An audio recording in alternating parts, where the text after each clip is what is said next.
Okay, so welcome everyone. Thank you so much for coming to the first eBay Research Seminar of 2020. It's a pleasure to introduce Kunal Sen, who is the director of the United Nations University World Institute for Development Economics Research and a professor of economics at the University of Manchester. He's an expert on the political economy of growth and development, and he's speaking with us today about how not to build state capacity. And I think it's particularly appropriate to have you here with us today, actually, because I discovered that actually today is the anniversary of President Truman's inaugural speech in 1949, which laid out a vision for international development and is a really critical turning point for the global development regime. And so I think that we have no better guide with us for taking us through this thicket of issues today. So I hope that you all join me in welcoming Kunal to eBay.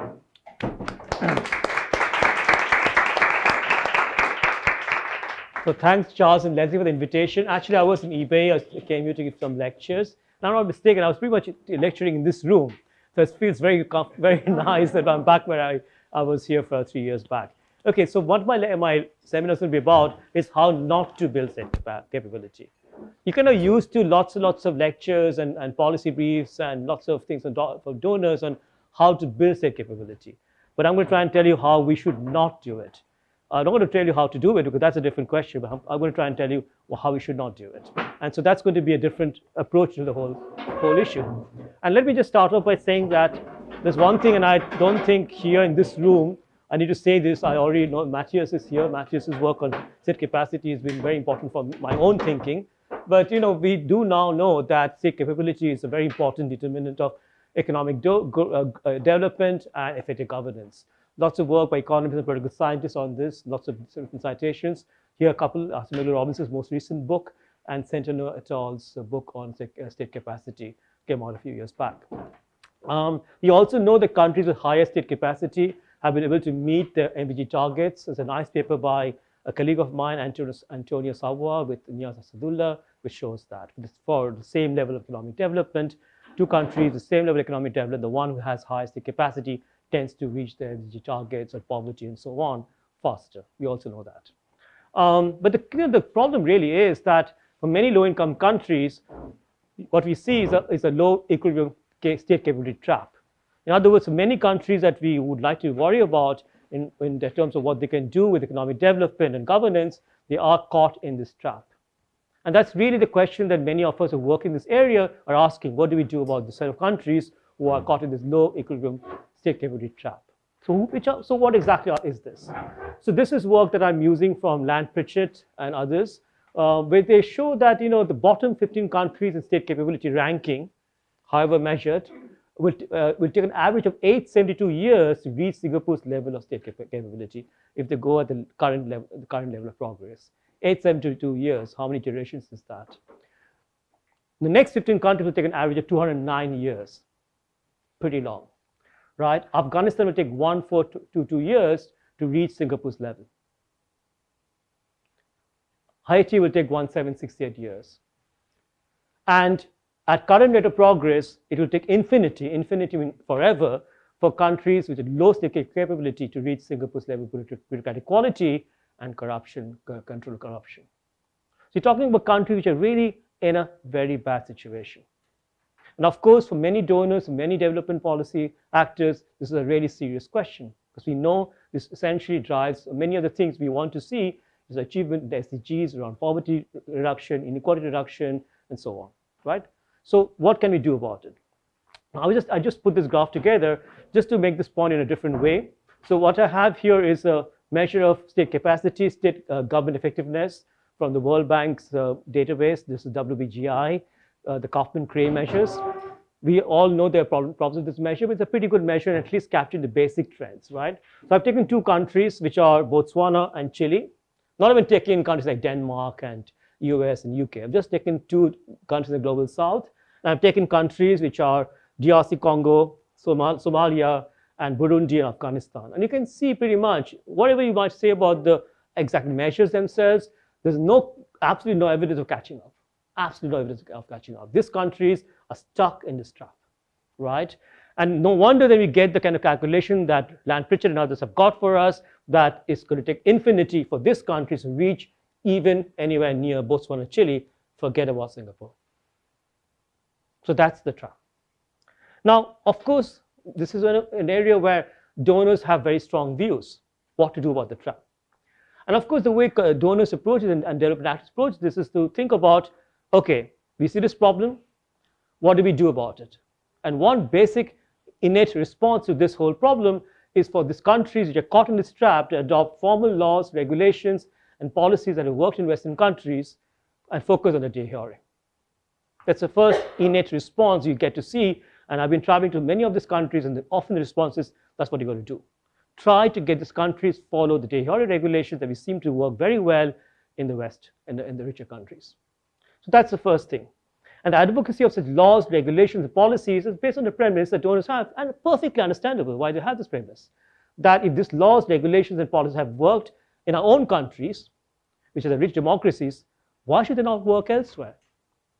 I mean, it's pretty obvious that they seem to be working well in the UK, US, Spain, Germany, and so on. Why should they not work in Somalia, Afghanistan, Haiti, and other countries which are caught in this trap? So this kind of response is something you get here. You might think this is naive at some time, but when you listen to what's happening in these countries and how donors essentially respond to this problem, it's something you hear again and again. That the whole focus is trying to have these countries adopt de jure regulations. What I'm going to try and do, I'm going to try and show to a particular example I'm going to use how this is problematic.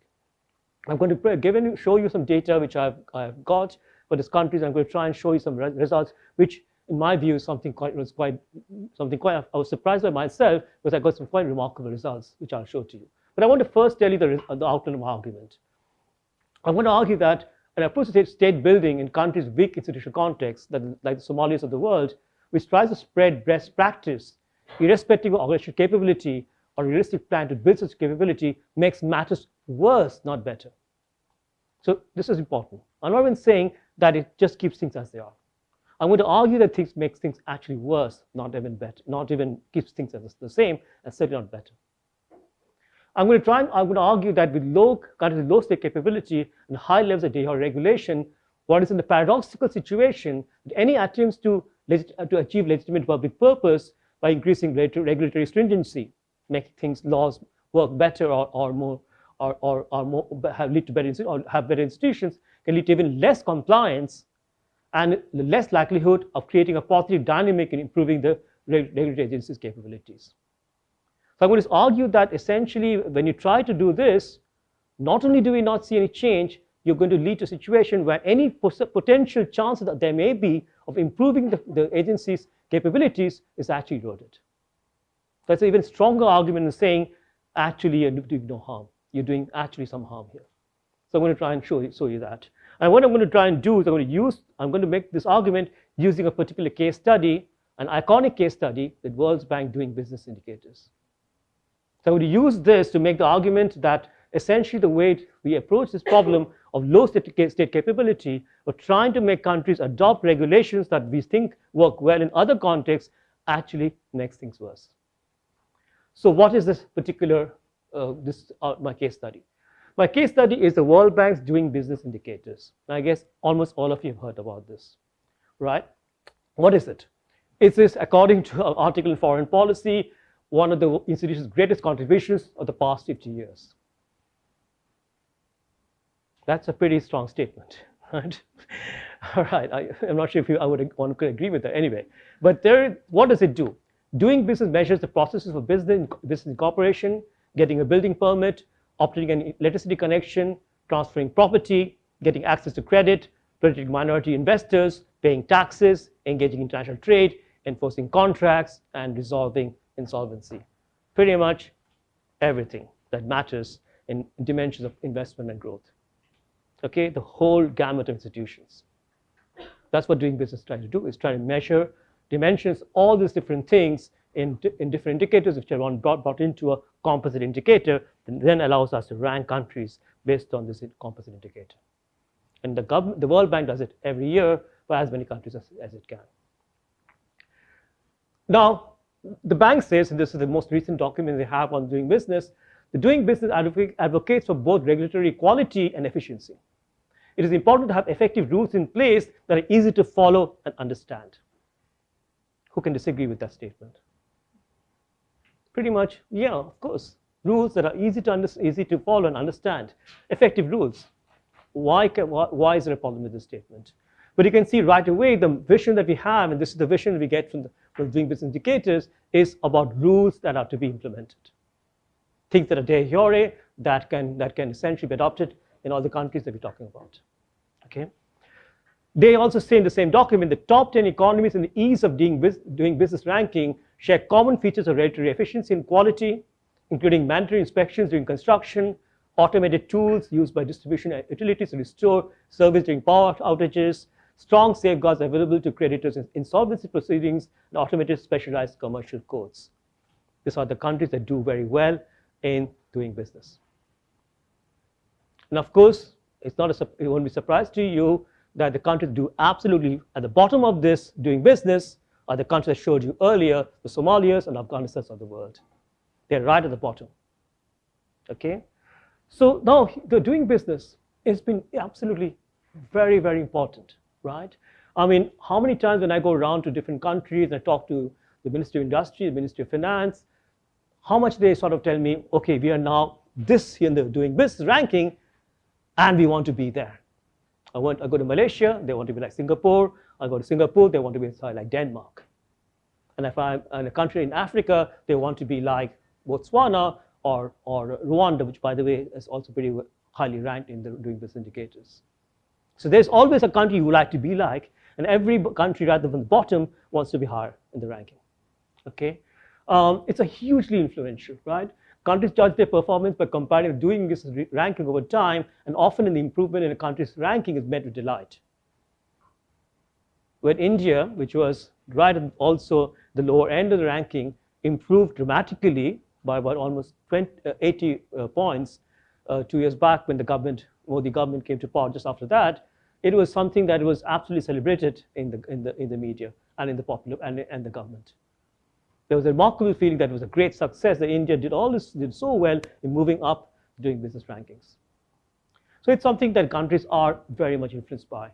And the argument that the bank is making here implicitly is that improvements in doing business rankings implies a reduction in transaction costs of doing business, leading to higher investment, efficiency, and growth. That's the kind of underlying philosophy behind the whole thing.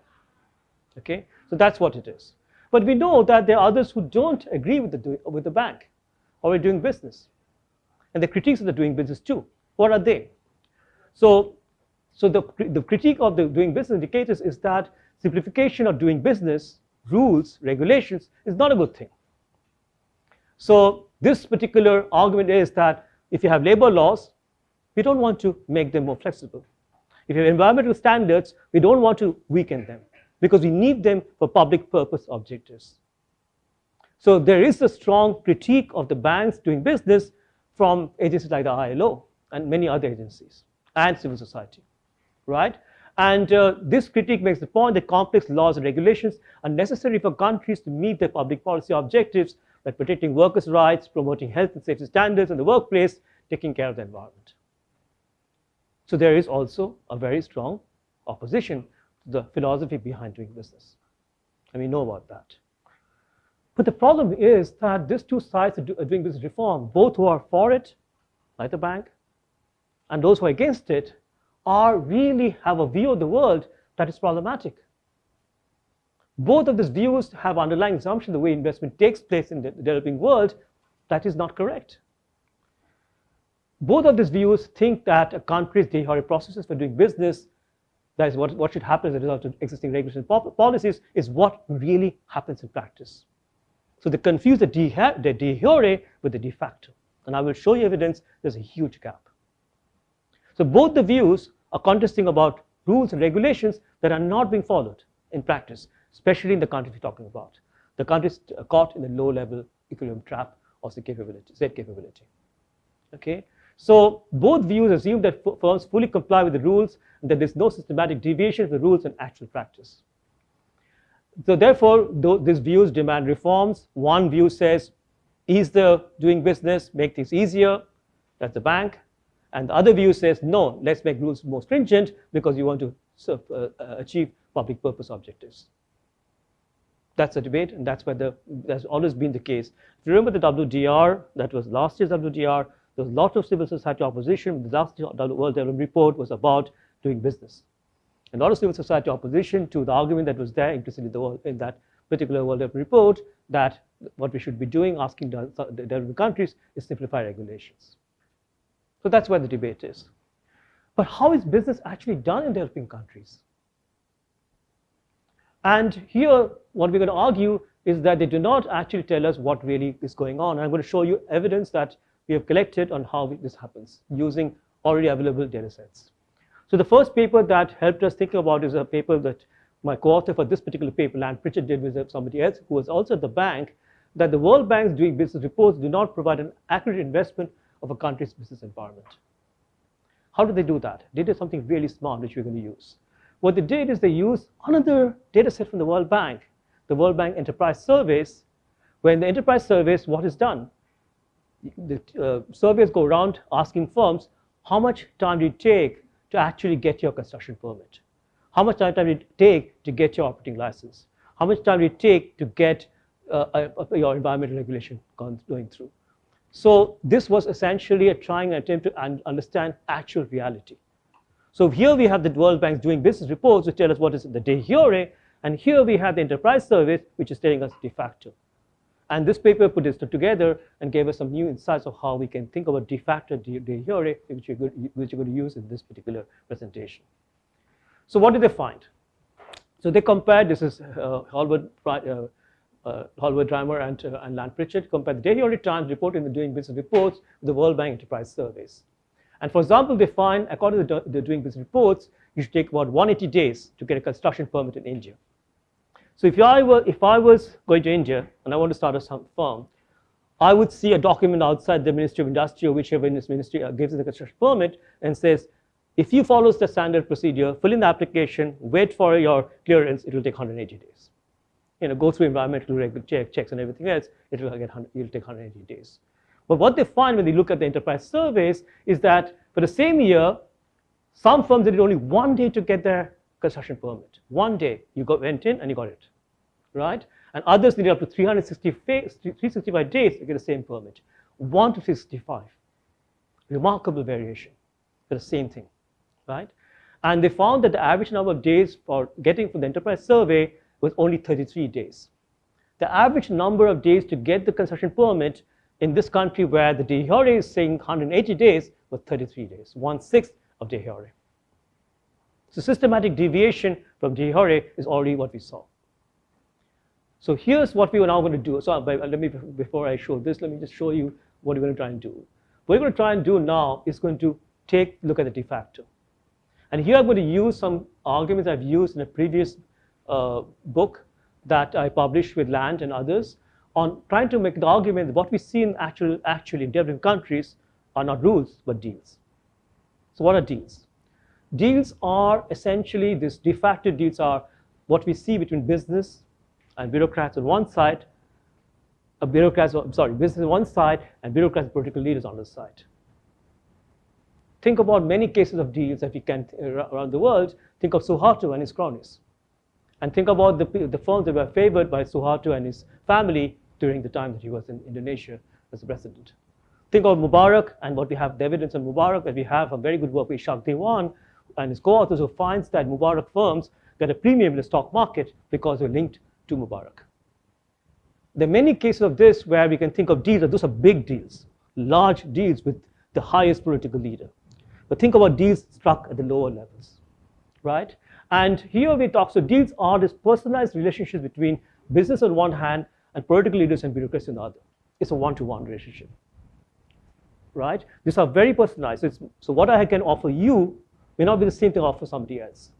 I give you the construction permit in 1 day because I know you, or maybe you have given me something, a bribe. I will give somebody else 365 days to get a construction permit. I may not know that person, or maybe the person does not want to offer a bribe. So the systematic variation we get is to do with this personalized relationships we see between the bureaucrat or the politician on one side and the private set on the other side. That's what we call deals. So this is different from rules. Rules are, on the other hand, impersonal interactions between state and businesses.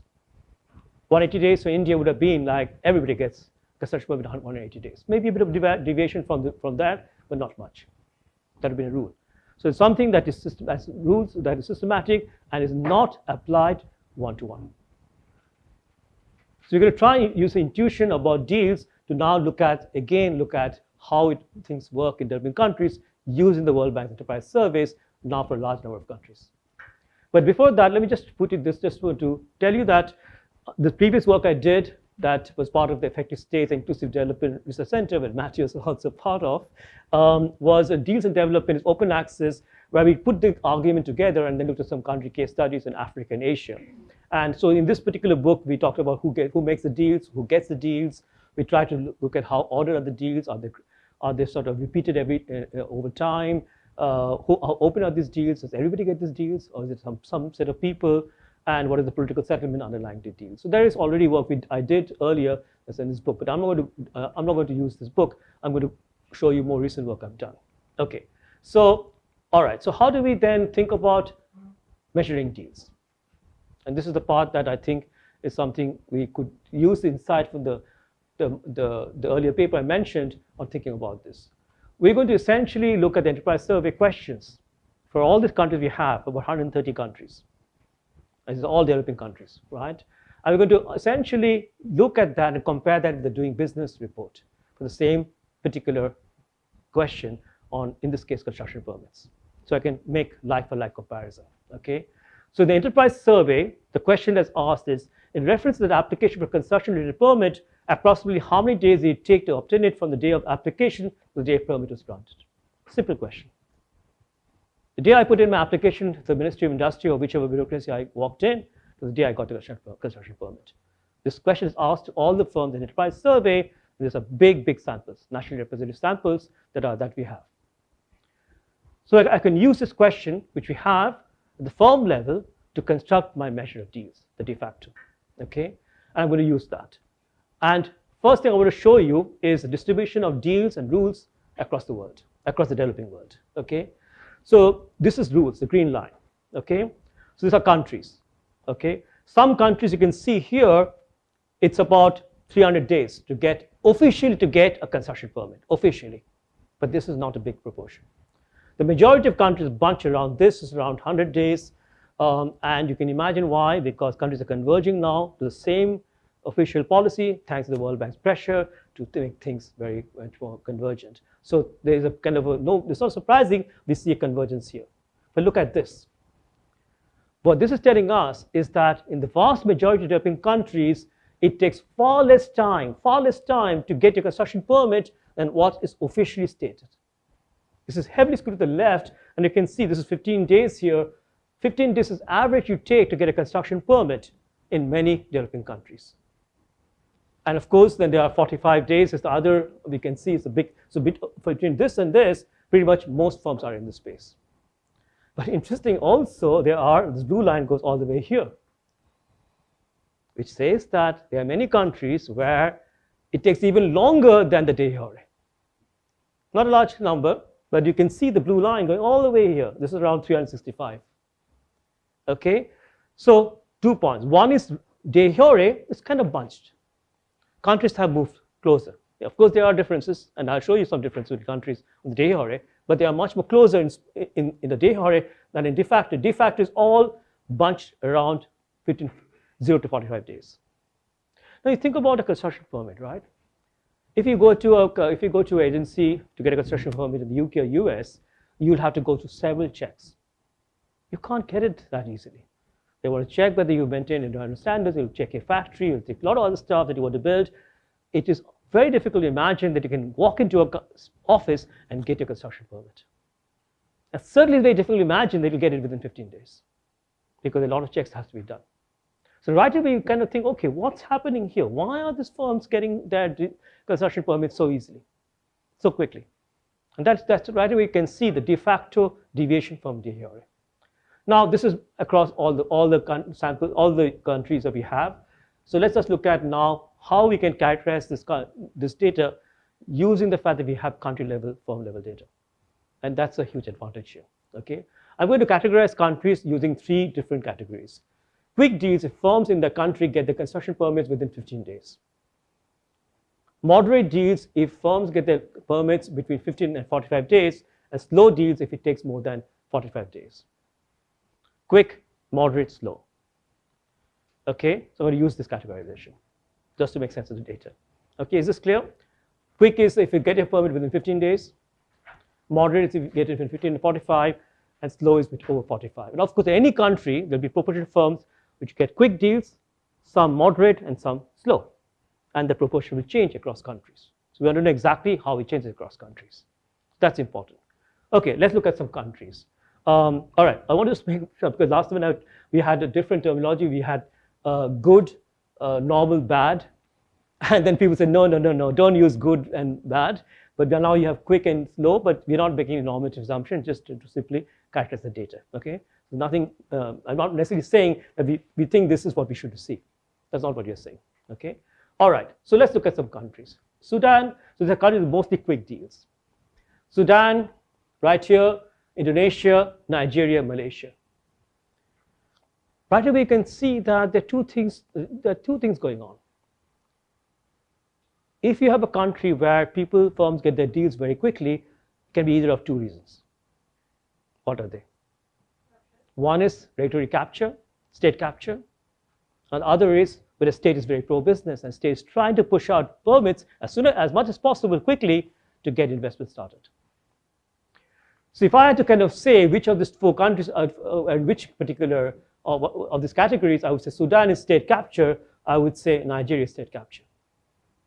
Just purely knowing what something about these countries. While Indonesia and Malaysia are more the example of pro-business states or pro-developmental states. Okay, but you can see here in these 4 countries, we can see that most firms look at Sudan. Sudan is a great example. Look at Sudan. What's the mean here? 7 days in Sudan. 7 days. Just think about how can that happen, right? And you can see Nigeria is not particularly very far away. The peak is at around 7, 8 days. Okay, Indonesia and Malaysia also. So this again is important as observation. We are able to see that there are 2 kinds of states who can offer quick deals. One, potentially state capacity capture, or state capture. Second is pro-business states. And we can already see that maybe some correlation here, which we're going to explore a little bit later, between state capability and quick deals, which you need to also look at. Because here we just have 4 countries. And obviously, we have a lot more countries in our sample. Okay, moderate deals are Vietnam, Uganda, Hungary, India. Moderate deals. So in other words, it's a big proportion of firms which are in this 15 to 45 category.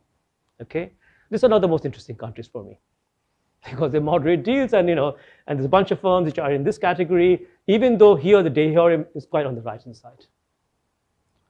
What about slow deals? Slow deals is interesting also. So in slow deals, we have Poland. In fact, in Poland, the majority of firms are in the right of 45 days. We have Madagascar, we have Bolivia, we have Botswana.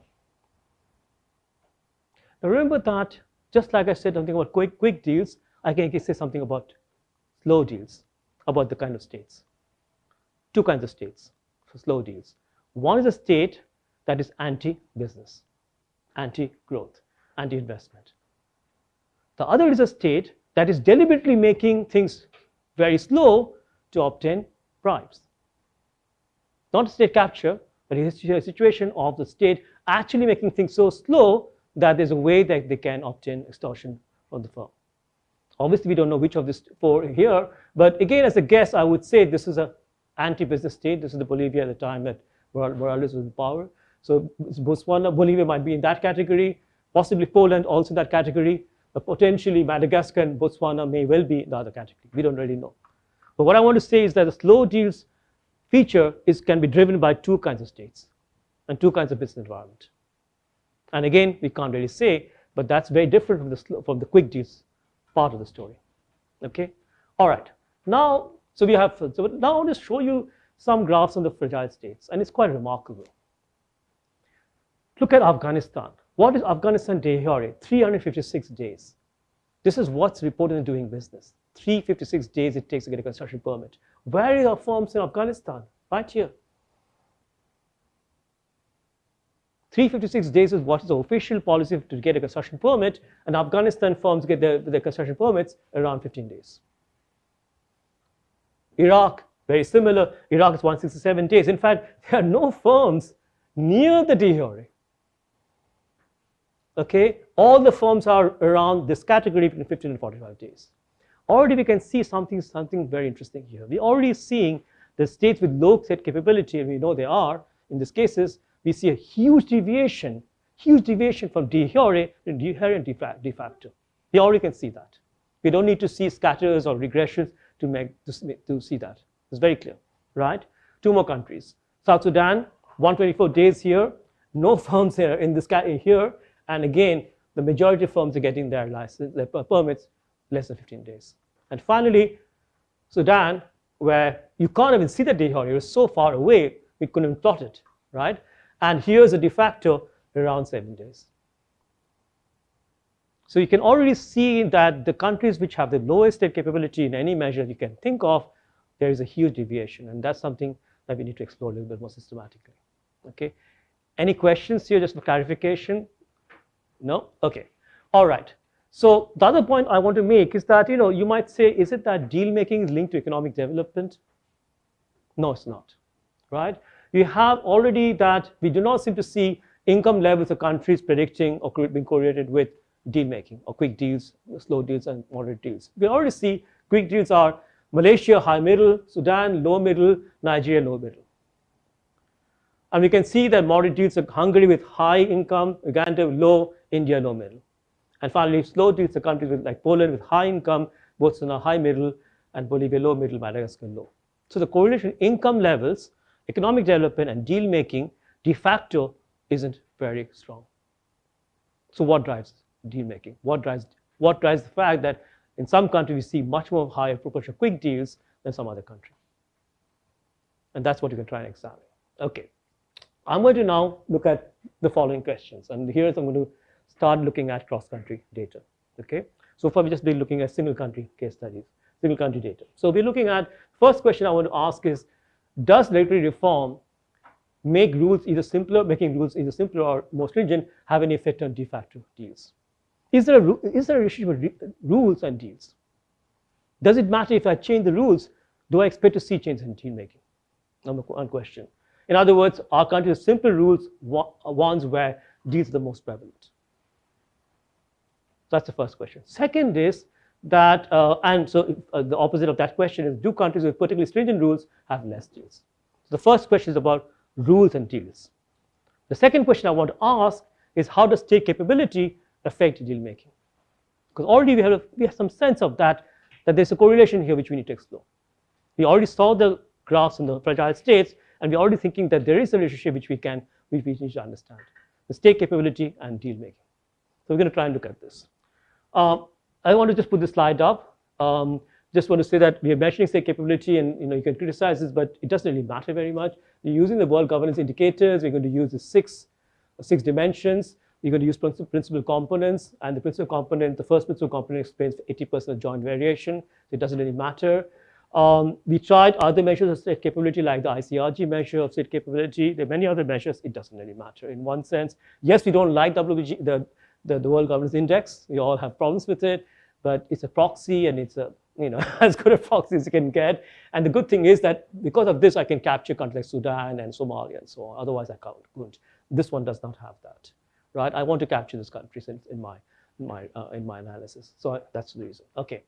So first thing, deals and de jure rules. So quick deals have a negative relationship with rules. Stringent rules ensure less quick deals.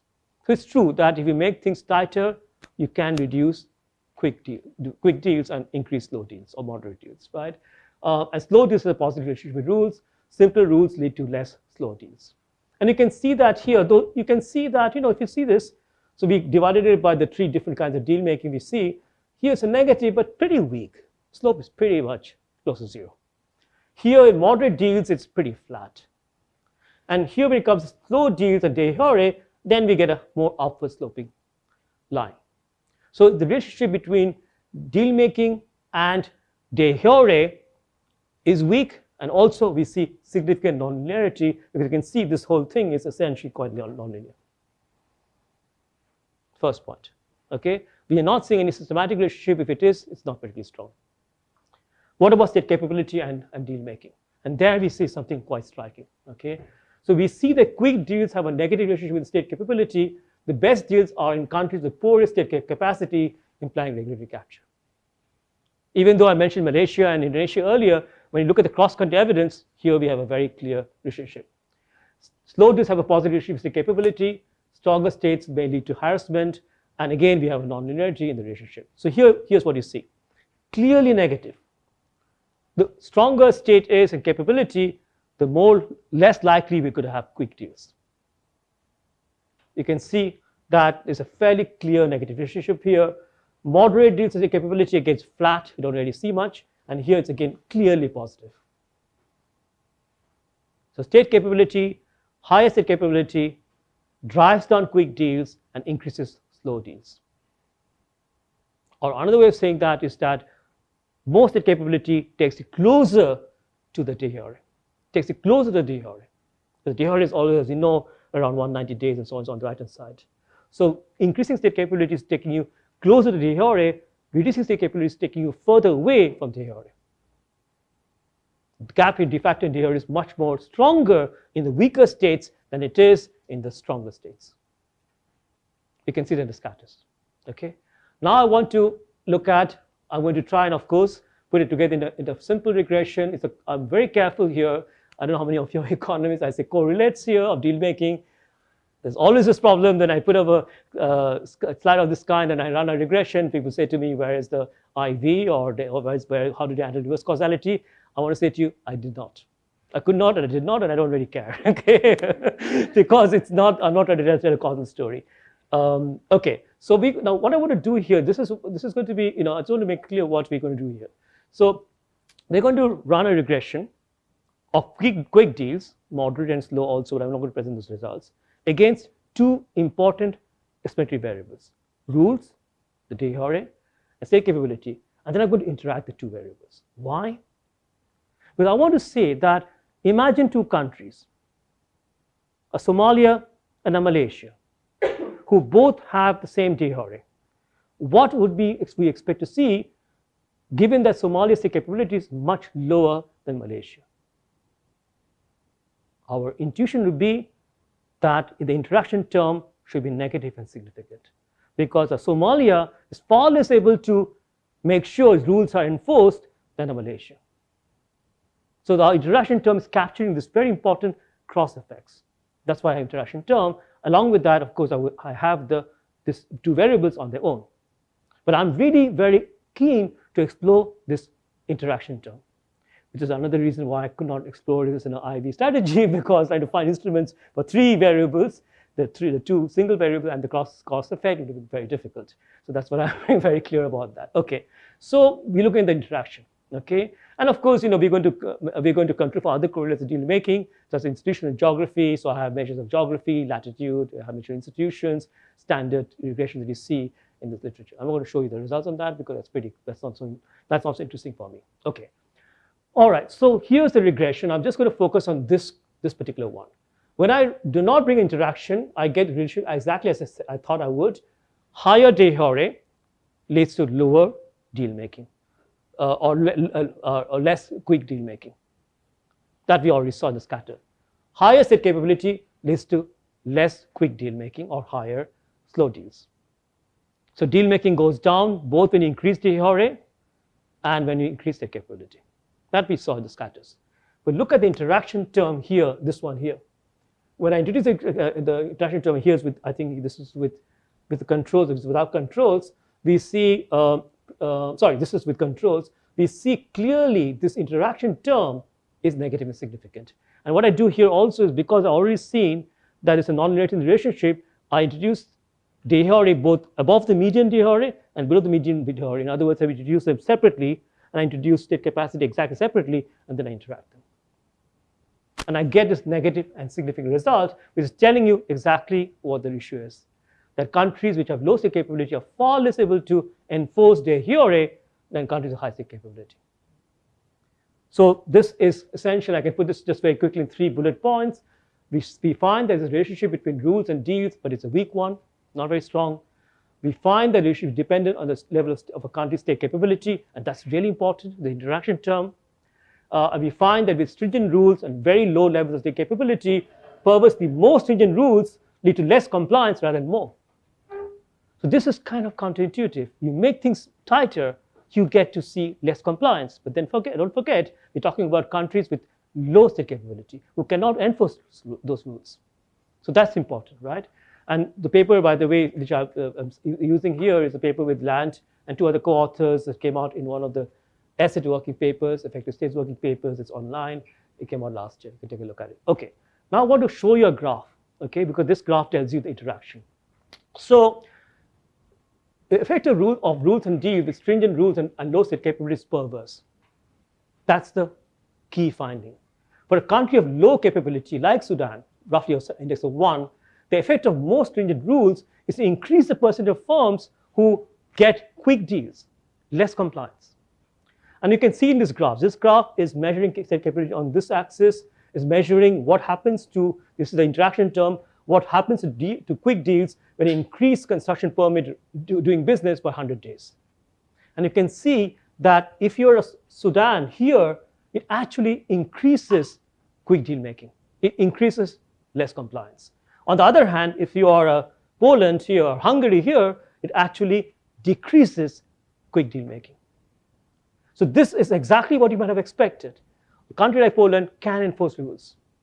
A country like Hungary can enforce rules. But this is something quite surprising, that if you are a Somalia and a Sudan, you actually see less compliance and not more. Not even zero compliance, less compliance, because the interaction term is capturing that. Okay, so this is a way to absolutely put together the result, the key result here, that we're having a very strong non-linearity in the relationship, and that is very obvious that this is to do with the level of state capability. Now, let me just hurry up. I just want to spend too much time here. Because we were so keen to tell the doing business folks, both pro and con, and said to them, you guys got it completely wrong, okay? So we wanted to have this diagnostic. And we said, look, you know, if you are going to talk about doing business reforms, either way, making it tighter or relaxing it, talk about the Polands or the Uruguays. Uruguay is a country with with more tighter regulation, otherwise does badly in doing business. Uruguay is your perfect country for doing business reforms. Okay, it is a high state capability country. It can enforce its rules. De facto and de jure are close to each other. That's the country you should talk to the minister here and say, okay, let's do something about doing business. If you're Poland, you already are in a situation where rules are not so stringent. Then there's a question for Poland's Minister of Industry or Finance. You know, maybe I don't want to make rules even more, relax more rules, because that would take me away from my public purpose objective of safeguarding my environment or protecting my workers and so on. For this country, for this government, it's an open question whether doing business really matters. But what about Nigeria and Sudan? Well, Nigeria, already rules are not stringent. So Nigeria, already we know that de facto is what we see in practice. For Nigeria, doing business is not even important anymore because it's far away from the de jure. And for Sudan, a country, Sudan, which is the country where, I mean, I can tell you, I came back from a visit. I was in some of these countries, not in this country, but talking to people working in these countries.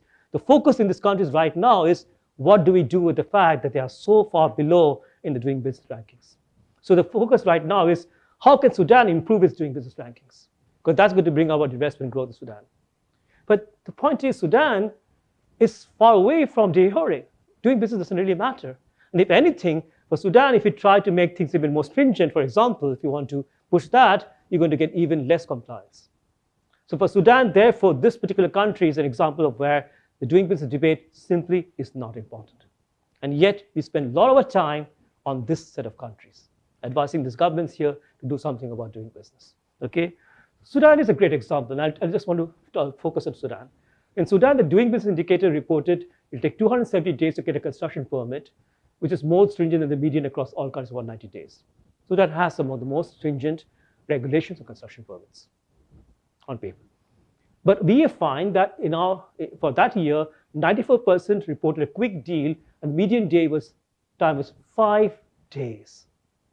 5 days. There's no reason to disbelieve the World Bank Enterprise Service, but they're careful about the data they collect. Okay? Suppose regulations were made more strict in Sudan, so that more formal processes so the formal process now takes 370 days. So add 100 days to 270 days. What do our estimates tell us? Our estimates tell us if we simply increase non-compliance, and we find that, and we can say from our estimates that the percentage of firms who complete the process in less than 15 days, we increase at 4 percentage points. All you're going to do in Sudan is increase further non-compliance.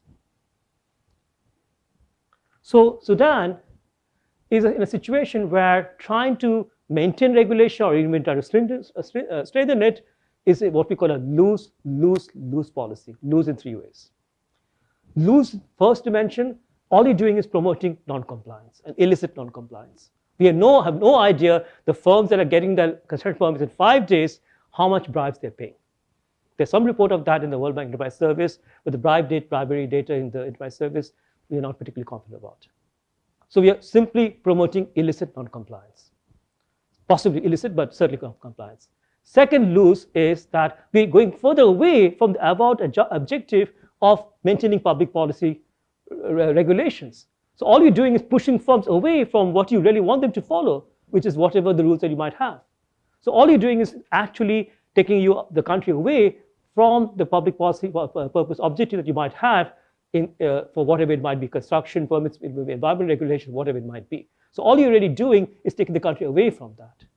And the third lose is very important in the discussion here. What you're really doing is you're simply eroding state capabilities. Why are you eroding state capabilities? Because the state is simply not able to enforce regulations. And rather than trying to find a way to make the state function better, all you're really doing is leading to a situation which Land calls premature load bearing. You simply make the state do too many things which it can't really do. So the third lose here is actually making the state capability problem even worse. And this particular third lose is something we bring to the debate on doing business. Nobody has talked about this, really. That all you're really doing is making things work, not only in terms of de facto non-compliance, you're making things work in terms of building state capabilities. So that's a third lose. Okay. I want to skip this a little bit of time. I want to just talk about this, right? So, think about, again, going back to what I said at the beginning. Often the advice to developing countries is to adopt best practice formal laws and regulations. However, what we do see, and this is not just based on this particular paper, but otherwise, we're creating an impossible environment for the implementing organization, whichever agency that regulates, doing the regulatory function, as the pressures on them to enforce the beautiful but unrealistic law becomes unbearable. It's beautiful. The law on paper might look very nice, but it is simply unrealistic. So you try and do that, right? The organizational norm quickly becomes one of accommodating non-compliance in a variety of ways. All you're really doing is saying to the agency, we're going to see non-compliance, and they do it in different ways. Okay? And once this norm is established, this low-level trap is very difficult to escape. You created the trap, and you put the country in a trap, and there is no incentive for the country to get out of the trap, nor for the donors to get the country out of the trap. So essentially, the trap that you set is stuck, where the country is stuck in. How does it happen? How does this trap happen, right? Think about it this way. Firms facing tough laws and weak compliance don't really lobby for stronger capability and better laws, as it's easier for any given firm to accommodate itself via deal rather than lobby for new rules. If I'm a firm getting my construction permit in 5 days, do I want to go to the Minister of Industry and say, I want to see a stronger state? I mean, come on, right? So the firm, has little incentive to try and have a stronger state that can actually regulate, right? Those who are pushing for the regulation, having seen the beautiful law being passed, don't want it relaxed. They see the law on paper, it's there, they think everything's fine, they don't want it relaxed. And finally, the politicians, the heads of organizations often directly benefit from the law, de facto discretion, the tough regulation combined with low capability enforcement gives them. So in many cases, politicians benefit from the de facto versus the jure. So who's going to change the system? Not the firms, not the donor agents or whoever is pushing for tougher regulations or regulations that look very nice on paper, nor the political leaders or the bureaucrats. Nobody has the incentive to shift things around. And so essentially what we have is the situation, which is exactly what I was saying, that we are actually creating these traps. And then often the case is we are surprised why is it the countries in that situation, in countries like Somalia and Sudan and so on, why are they still stuck in that trap? So let me just conclude very quickly. So we have, obviously, we are in a situation, many countries are caught in this trap. And without improving their capabilities, it's difficult to envisage any possibility for these countries to progress in economic and social development. That's pretty obvious. That's something we know. But what you have said here is the conventional donor response to the trap is only accentuating the problem of the trap. And that, I think, is something that one should think about. And it's surprising to me that even when I was recently in Africa going to some of these, talking to a lot of donors, still the view is that this is the way we should think about it. Let's try to enforce regulations, especially on doing business where there is such a strong push to try and have countries follow de facto rules and enforce regulations. So there is a very strong pressure from the donor agencies to try and make countries follow rules, which often in many cases they're simply not doing so in any case. So I think that's a real problem, and I think that how do we have a different approach? That I don't know. I mean, my co-author Lant has worked with Matt Andrews and Michael Woolcock, and they have something called the PDIA approach, which is talking about how to try and have locally nominated problems being solved by political authorization. I'm not completely convinced that there are pros and cons of the PDIA approach. I'm sure you have heard about that. But I think the point here is that we need to get away from the vague idea that equates capability with rule compliance. That's, I mean, at least at the start, we can think about that. Then we can think of alternate ways to build, say, capabilities in the countries that need really effective states. Stop here.